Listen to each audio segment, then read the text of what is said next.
Thank you very much, and thank you so much for the opportunity to come along and close this morning's session.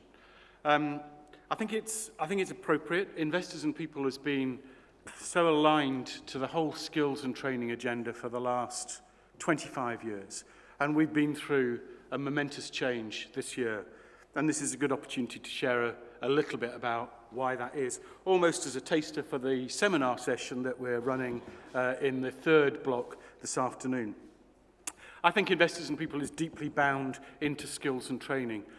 We help to stimulate a demand amongst employers for good quality training and development that you provide, and we help to recognise those organisations who demonstrate their commitment to investment in their people and to training and development. But continuous improvement has also been at the heart of Investors and People. And that means that we have to ensure that we evolve and we reflect what our aspiration is and what our purpose is. And that purpose starts with understanding our why. And many of you will be familiar with the Simon Sinek Golden Circle, and if you haven't seen his TED Talk, I would highly recommend it. But we looked ourselves at what is our purpose as an organisation. And training and development has always been at the heart of Investors and People. But over the 25 years, we've also recognised that it's not just about developing skills, it's about the use of skills and how do we deploy them in good practice. And what we have come to conclude most recently is that there's an extension which is about the level of control and involvement that we give. So our core purpose and core belief is that organisations who develop and give more control and involvement to their people will be more successful. And at the heart of that, then, is our approach in terms of what I would describe as scanning the horizon, identifying what does good or better look like, capturing that, sharing it, and recognising organisations who do that. And we do that through a range of different means. But in the last 5 years, our approach has evolved significantly. From 1991 to 2013, we did one thing, Investors and People.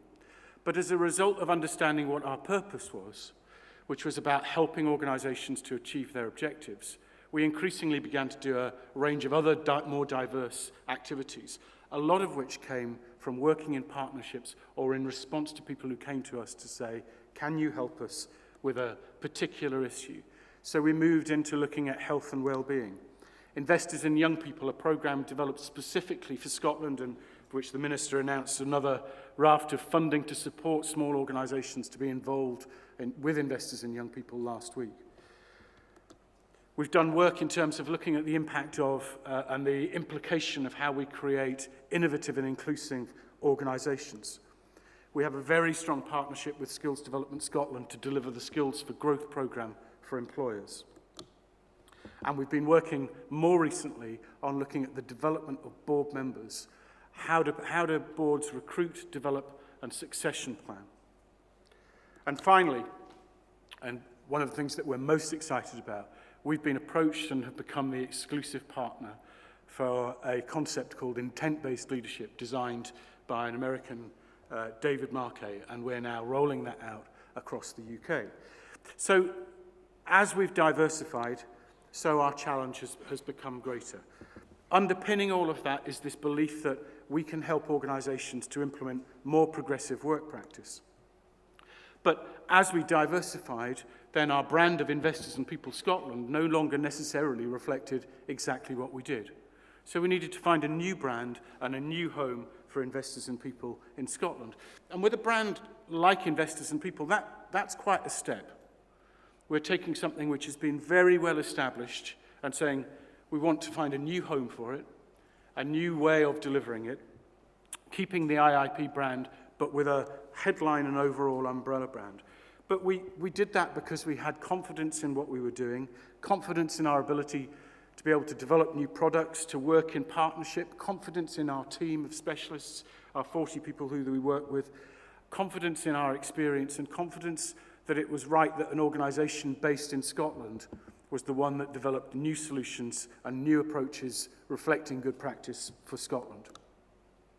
So the challenge was, how do you come up with a new name to replace Investors and People Scotland? And we came up with a proposition, which was We make a marked difference to organisations. We know from our own research and from independent research that organisations who use investors and people report specific benefits. We have the highest net promoter score of any investor and people or investor and people partner anywhere worldwide. We had a significant level of confidence that we are making a difference when we work well. We also use quality marks, obviously investors and people, but also the health and well-being model, the good practice for investors in young people, and more recently, our board tool. And finally, we make organisations more able. And some of the things that we've been using more recently relate to teamwork, relate to skills for growth, and intent-based leadership. So we put those three things together. We make a mark on organisations. We use quality marks. We make organisations more able. And the final piece in the jigsaw, of course, is that re is the Latin word for about.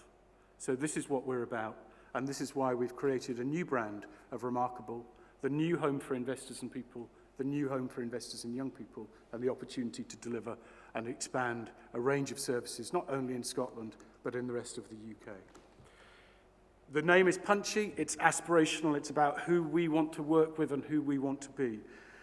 It allows us to remain close with government, but independent in thinking, and it allows us to retain our commitment to investors and people, but with a clearer purpose and operating model.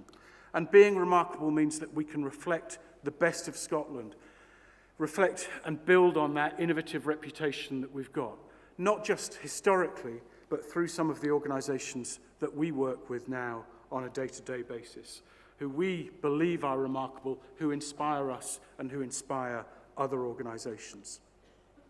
So ultimately, underpinning our core purpose is this belief that organisations who develop and give more control to people at work are better and more progressive. That's what being remarkable is about, and that's what our future is about. This afternoon, we'll be giving a more detailed explanation of where we've come from and our reflection on what we think is next for good practice in Scotland and beyond. So thank you very much for the opportunity for listening to me, and I look forward to talking to you later on today.